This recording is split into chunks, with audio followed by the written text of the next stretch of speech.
Olá, louvado seja nosso Senhor Jesus Cristo, para sempre seja louvado, salve Maria Imaculada. Que bom mais um dia estarmos aqui juntinhos no nosso programa Sempre com Você, nessa tarde de quinta-feira, hoje dia 3 de agosto. Gente, como passou rápido, né? Segunda quinzena aí desse ano de 2017 a todo vapor. E claro, nós estamos aqui. Daqui 7 dias completamos 2 anos de Sempre com Você no ar pela TV Imaculada Conceição. Você sabe que para nós aqui, né, é uma grande vitória estarmos ao vivo aqui de segunda a sexta-feira. Afinal de contas, uma equipe pequena fazendo toda a programação da TV Imaculada Conceição. Mas sabe por que acontece? Porque nós fazemos sempre com muito amor e com muito carinho, com muito zelo.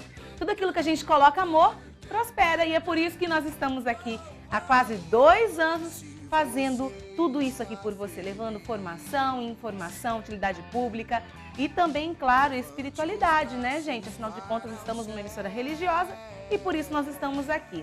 Quero agradecer mais uma vez a Boutique Nancy Maia, que me veste mais um dia aqui no nosso programa. A Boutique Nancy Maia fica na rua Almirante Sadoc Sá, número 168, no bairro Copa Fé. E o telefone da Boutique Nancy Maia é muito simples, você já sabe, é o 3326-1138, 3326-1138, Boutique Nancy Maia. Hoje, gente, quero mandar um beijo muito grande, aliás, 2 beijos muito grandes para 2 padres muito legais, né, que estão sempre aqui com a gente, aliás, melhor, 3, né? O padre Delmírio, que hoje, né, celebra mais um ano de vida. Marisa esteve lá com o padre Eduardo, celebrando o aniversário dele. Um beijo grande também para o padre Agenor Martins, redentorista, que também é nosso parceirão aqui na Milícia da Imaculada, que também está fazendo aniversário hoje. E o padre Valmor, que é o meu pároco lá da paróquia Divino Espírito Santo, também está fazendo aniversário hoje. Então um beijo grande, Deus abençoe nossas orações hoje para vocês, pela vocação de vocês e pelo sim de vocês, a nossa obra de evangelização. É graças a vocês, né, que nós estamos também aqui firmes e fortes, nós temos certeza disso, tá bom? Então, um beijo grande, que a Imaculada interceda por cada um de vocês. Vamos rezar? Vamos rezar mais um dia, né? Afinal de contas, todo dia é dia de renovar a nossa fé.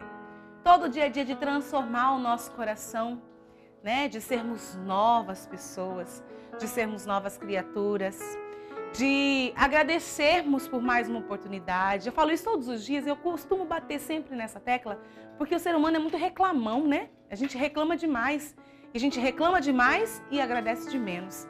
Então, bato muito sempre nessa tecla da gente agradecer a Deus por todos os dias da nossa vida, cada dia um agradecimento novo, né? Pelo dom da nossa vida, pelas pessoas que estão ao nosso redor, até mesmo pelas dificuldades que nós passamos no dia a dia, viu? Até por isso a gente tem que agradecer, porque até mesmo a dificuldade, como já falamos aqui no nosso programa várias vezes, do sofrimento nós tiramos coisas muito boas. O sofrimento, né, as dores nos fazem crescer.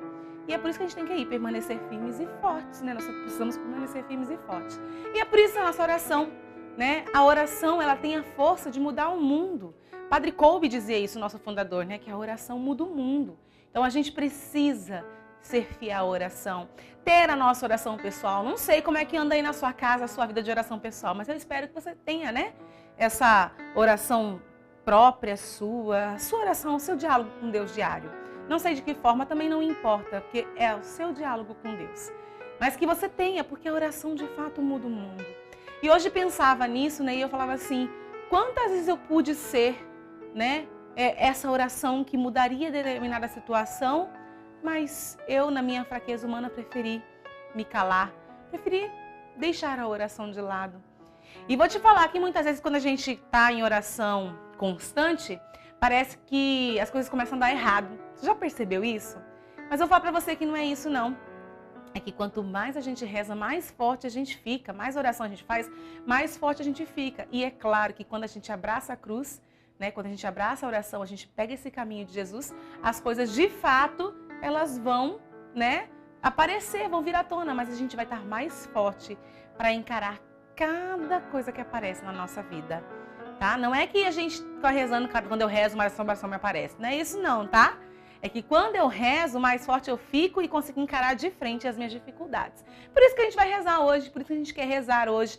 Por isso que nós temos essa missão na Milícia da Imaculada, de rezar com você, de rezar por você, pelas suas intenções. Por isso que nós temos os nossos programas oracionais aqui também. Daqui a pouquinho, depois do Sempre com Você, tem o texto da misericórdia, às 15 horas você pode ligar, colocar a sua intenção para rezar o texto da Divina Misericórdia. Nós temos Sintonia com Deus, depois nós temos o Rosário em seu lar, né? A oração do Santo Rosário, que nós meditamos, né? A vida de Jesus, nós celebramos a vida de Jesus por meio de Maria.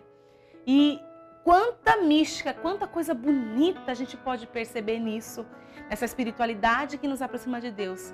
E nessa missão que a Milícia da Imaculada tem na Terra, que é conquistar almas, que é conquistar o mundo inteiro a Cristo. Essa é a nossa principal função, essa é a nossa missão, conquistar o mundo inteiro a Cristo através da Imaculada. E São Maximiliano Kolbe, que é o nosso fundador, um santo mártir, né? O mártir da caridade, o mártir do amor, nos diz assim nesse dia: a única tarefa nesta terra é a salvação da alma. A única tarefa nesta terra é a salvação da alma. São Maximiliano Maria Kolbe. Já parou para pensar que cada um tem, né, um objetivo na vida? Cada um vem com uma missão. Te dou a certeza disso, que a gente tem uma missão, cada um tem uma missão. Mas uma missão todos temos em comum, que é de fato conhecer a Deus e fazer Deus conhecido. Sabe por quê?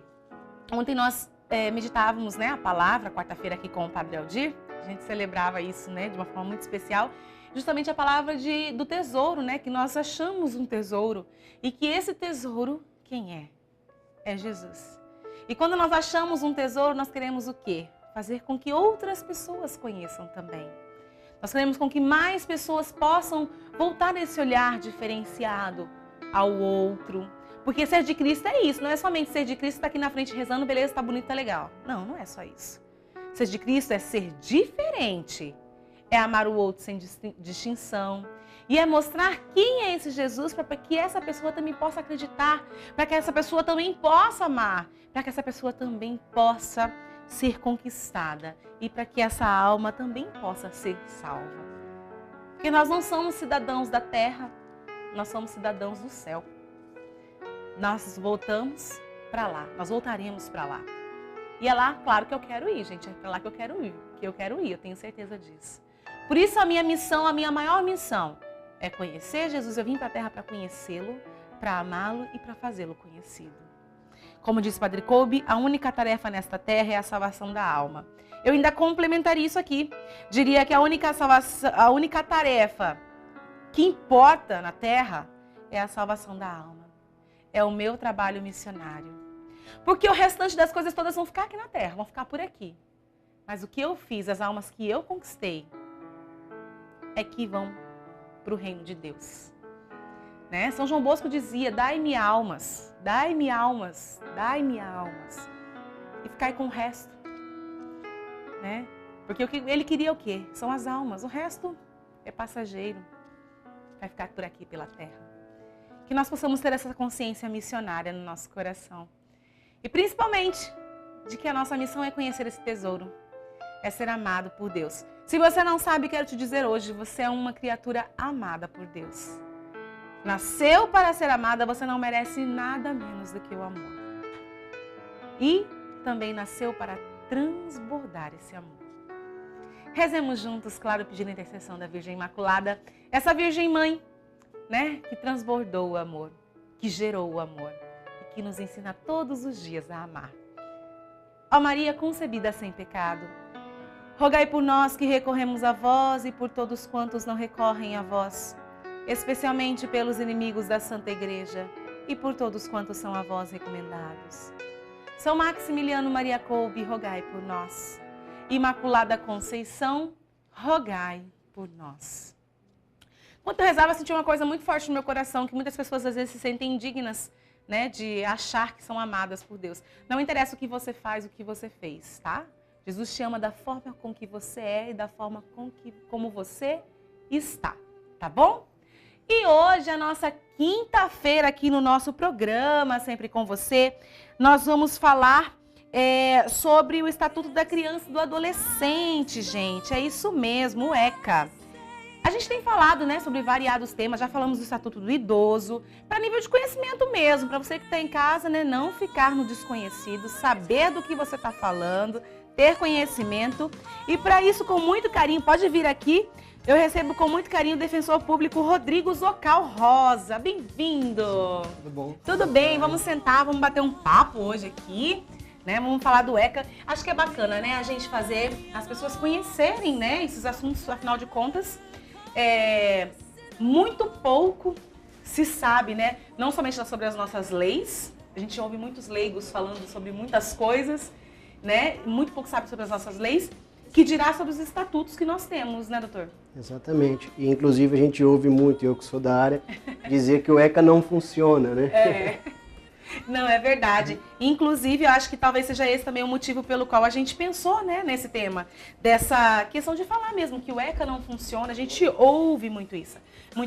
Mas o ECA tem quase 30 anos, né? É Sim. um bom tempo, né? Então vamos definir primeiro o que é o ECA, né? E durante esse tempo todo aí, ele funcionou e do que ele trata?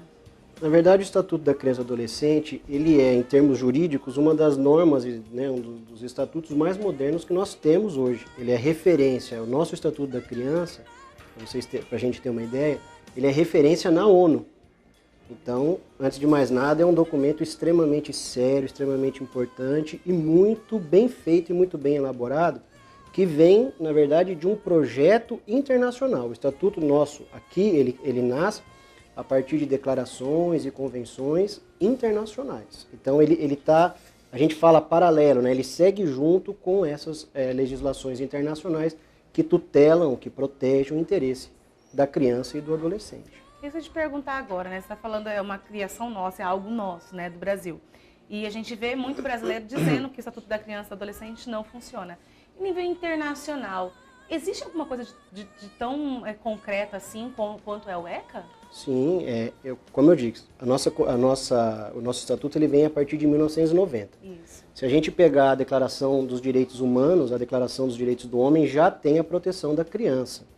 É uma evolução histórica, na verdade, né? Aí a ONU vem e gera, né, cria, vamos dizer assim, a Convenção dos Direitos da Criança, que vai servir de base para o nosso estatuto. Então, o nosso estatuto é uma criação nossa, mas com fundamentos legais, como a gente diz, com fundamentos e ideias, nessas declarações, nessas convenções que já existiam anteriormente, internacionais, por exemplo, da ONU, a Organização, né, das Nações Unidas.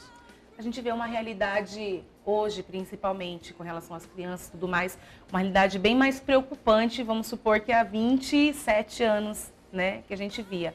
De onde que surgiu, será, essa necessidade? Sempre teve essa necessidade desse cuidado? Ou foi uma preocupação, assim, uma visão pontual daquela época, ou não? Era algo que já vinha mesmo se vendo que daqui a uns anos as coisas poderiam piorar e que precisava cuidar das crianças, que, por exemplo, a família, a sociedade, o poder público precisava ter um olhar mais atento para isso? O que acontece é você ter uma evolução dentro do direito. O direito ele é sempre assim, ele vai evoluindo de acordo com a sociedade, de acordo com o conceito de família, por exemplo, tem se modificado na sociedade, o que era antigamente não se falava em divórcio, hoje nós falamos em divórcio. São questões que o direito ele vai evoluindo de acordo com o próprio evoluir da sociedade. Não é assim, é assim também na infância. Então, nós temos até 1990, de forma mais simplificada, temos um processo que era a gente tinha a teoria que a gente chamava da situação irregular.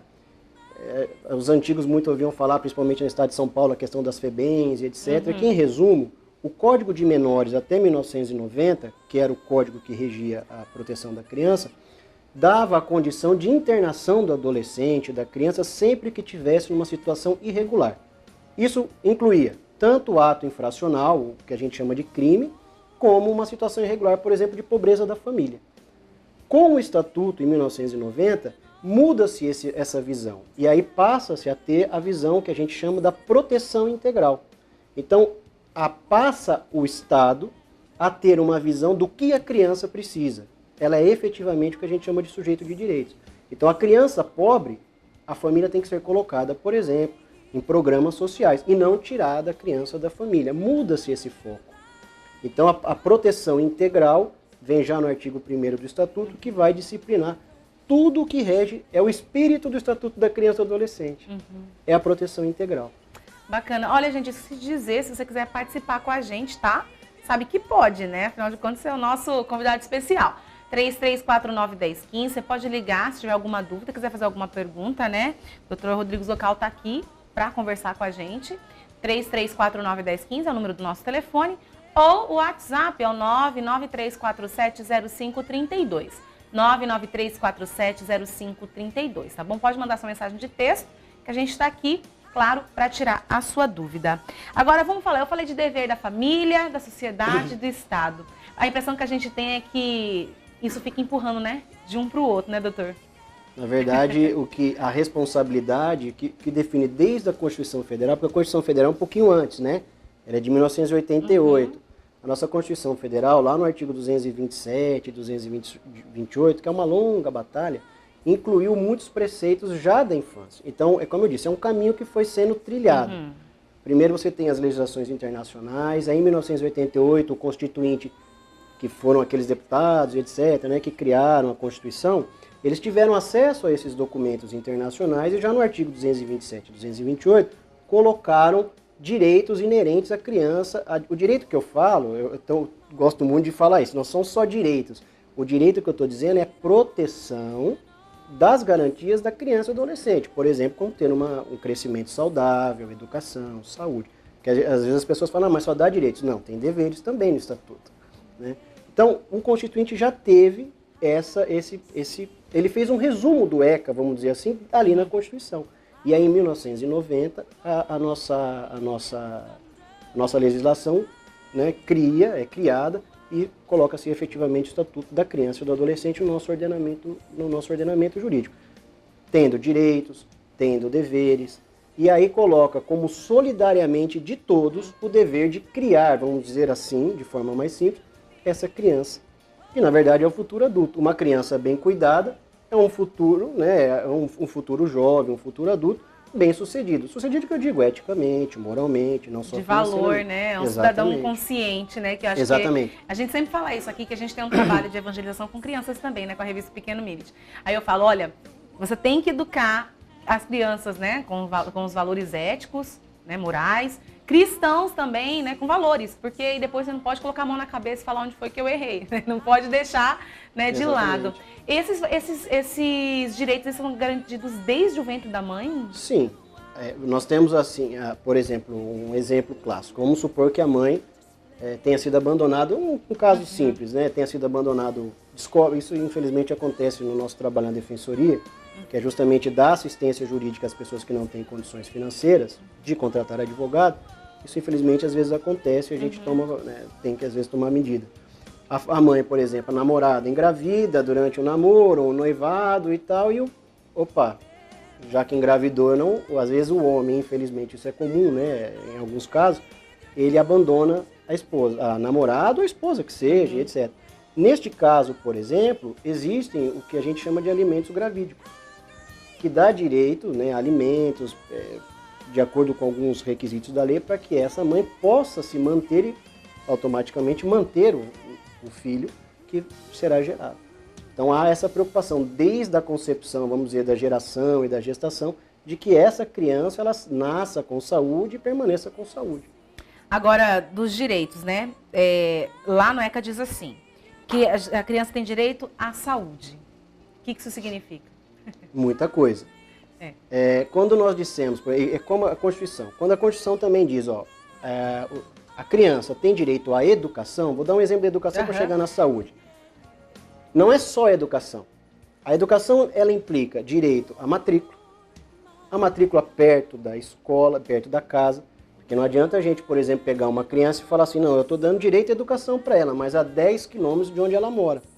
Ou seja, qual criança percorre 10 quilômetros a pé? E se são 10 quilômetros, tem que ter o acesso a essa escola. É a mesma coisa a saúde. Quando nós falamos em saúde, nós temos que o Estatuto ela prioriza.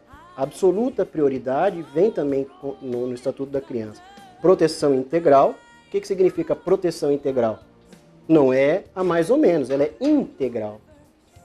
E a saúde tem que ser integral. Ou seja, acesso a SUS, acesso a projetos, a programas no caso de adolescentes, de desintoxicação, de tratamentos, né?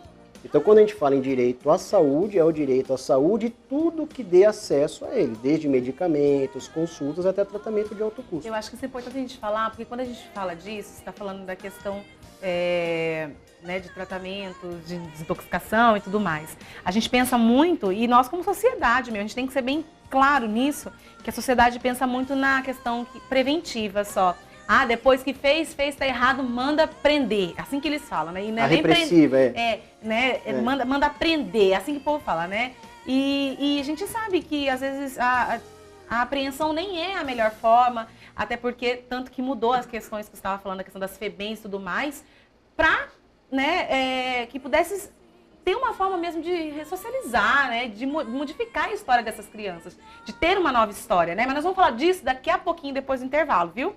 Pedir pra você ficar aqui com a gente vai para um rápido intervalo para você não sair daí, tá? A gente já volta. Aliás, daqui a pouquinho tem um recado bacana, porque final de semana agora tem Ironia Spuldar aqui em Campo Grande, tá bom? Vou contar para vocês, mas depois do intervalo onde é que vai ser. Então, não saia daí.